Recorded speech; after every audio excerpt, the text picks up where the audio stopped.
Since Stolly knew he was likely to die later that day, he woke early. He had lots of things to do and no time to waste. But a lurking anxiety was getting in the way of his thoughts, impossible to shift. A feeling that he was standing on the thinnest of floors over a dark, bottomless chasm. The previous evening, as he walked home, he had paused by the flower clock in the Maidan. Just a normal winter evening. The buildings glowing in the yellow floodlights, the drone of rush-hour traffic, occasional tooting horns. There were a few other pedestrians, but it was mostly empty. It was hard to imagine it as it had been 8 years earlier.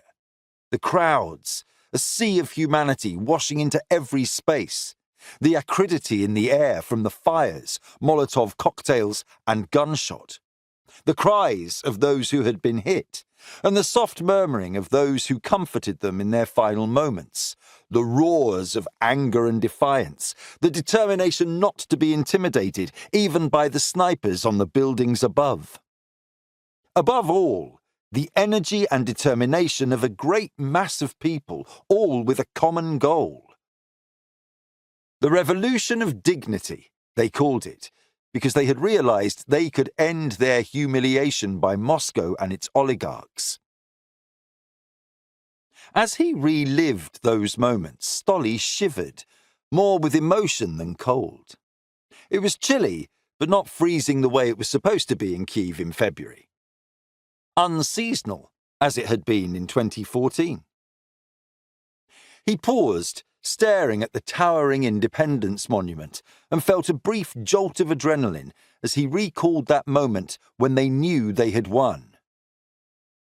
Vidstavka! Resign! The crowd had bellowed, with such force that he had felt the sound as much as he heard it. And, hours later, Yanukovych had gone. Not so much resigned as run away. But this wasn't a fairy tale, and not everyone got to live happily ever after. The Russians hadn't signed up to dignity. Instead, they had taken Crimea and invaded the Donbas, and then things had started to get difficult for Stolly. He had always hoped that one day he might be able to explain his actions. An elderly mother living under Russian occupation in Donetsk. A private life that was complicated. Money troubles.